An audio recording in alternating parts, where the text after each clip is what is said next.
కార్తీక పురాణము 18వ అధ్యాయం. ఈరోజు ఈ కథను వింటే చాలు లక్ష్మీ నారాయణుల అనుగ్రహం కలుగుతుంది. కార్తీక ద్వాదశి ఎంతటి విశిష్టమైనదనేది కార్తీక పురాణంలో కనిపిస్తుంది. అందుకు ఉదాహరణగా అంబరీషుడి కార్తీక ఏకాదశి వ్రతాచరణ చెప్పబడుతోంది. అంబరీషుడు శ్రీ మహావిష్ణువు భక్తుల జాబితాలో ముందు వరుసలో కనిపిస్తాడు. అలాంటి అంబరీషుడు క్రమం తప్పకుండా ఏకాదశి వ్రతాన్ని ఆచరించేవాడు. ఎంతో నియమనిష్టలను పాటిస్తూ ఏకాదశి వ్రతాన్ని నిర్వహించేవాడు. అలా ఒకసారి ఆయన కార్తీక మాసంలోని ఏకాదశి వ్రతాన్ని నిర్వహిస్తాడు. ఏకాదశి రోజున ఉపవాసం ఉన్నవారు ద్వాదశి తిథి దాటిపోకముందే పారణ చెయ్యాలి, అంటే ఆహారం తీసుకోవాలి. ఇది తప్పనిసరి నియమం. అందువలన ద్వాదశి పారణ చేయడానికి అంబరీషుడు సిద్ధమవుతూ ఉండగా దుర్వాస మహర్షి అక్కడికి వస్తాడు. ద్వాదశి పారణకు ఆయనను కూడా ఆహ్వానిస్తాడు అంబరీషుడు. అయితే తాను నదికి వెళ్ళి స్నానం ముగించుకొని వెంటనే వస్తానని చెప్పి దుర్వాసురుడు వెళ్తాడు. అలా వెళ్ళిన దుర్వాసురుడు ఎంతకీ రాడు. దాంతో అంబరీషుడు ఆలోచనలో పడతాడు.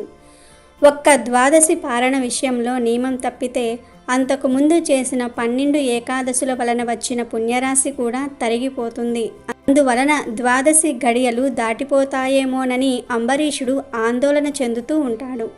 అలాంటి పరిస్థితుల్లో ఏం చేయాలని ఆయన అక్కడి పండితులను అడుగుతాడు. దుర్వాసురుడు రాకముందే పారణ చేస్తే ఆయనను అవమానించటమే అవుతుంది. అదో దోషంగా కూడా మారుతుంది. అందువలన వారు తులసీ తీర్థం తీసుకోమని సెలవిస్తారు. వ్రతభంగం కాకూడదనే ఉద్దేశంతో పండితులు చెప్పినట్టుగా చేయడానికి అంబరీషుడు నిర్ణయించుకుంటాడు. ఆయన తులసీ తీర్థం తీసుకుంటూ ఉండగా దుర్వాసురుడు అక్కడికి వస్తాడు. తనను ద్వాదశి పారణకు పిలిచి తాను రాకుండానే అందుకు సిద్ధమవుతావా అంటూ అంబరీషుడిపై మండిపడతాడు. అంతగా ఆకలికి ఆగలేని వాడివి తనను పిలవకూడదని అసహనాన్ని ప్రదర్శిస్తాడు. ఇది ఖచ్చితంగా తనను అవమానించాలనే ఉద్దేశంతో చేసినదే అంటూ ఆగ్రహావేశాలను వ్యక్తం చేస్తాడు.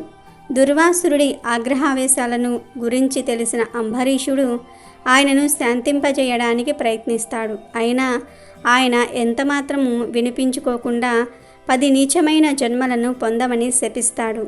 అంతేకాకుండా కృత్య అనే శక్తిని సృష్టించి అంబరీషుడిపైకి పంపిస్తాడు.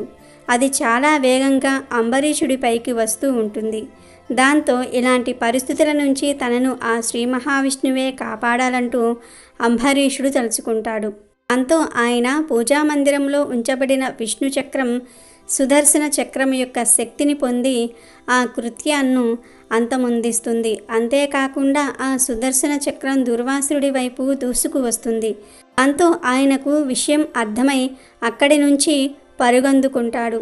బ్రహ్మదేవుడి దగ్గరికి, పరమేశ్వరుడి దగ్గరికి వెళ్ళి తనను కాపాడమని అడుగుతాడు. కానీ సుదర్శన చక్రాన్ని నిరోధించే విషయంలో వారు అనాసక్తిని చూపుతారు.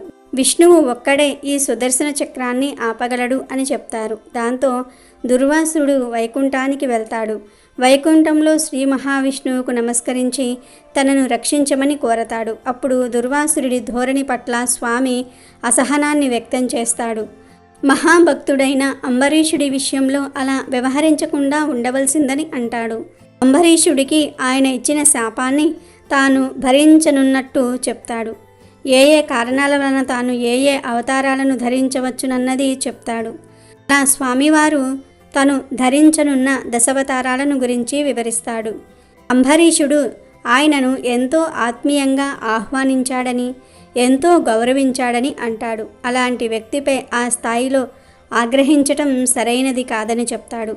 వ్రత నియమం ప్రకారమే అంబరీషుడు అలా చేశాడే తప్ప మరో ఉద్దేశం అతనికి లేదని అంటాడు. ఒకసారి అంబరీషుడిని శపించిన ఆయన అంతటితో ఊరుకోకుండా మరో శాపాన్ని ఇవ్వడానికి ప్రయత్నించినప్పుడే తాను సుదర్శన చక్రాన్ని నియమించవలసి వచ్చింది అని చెప్తాడు.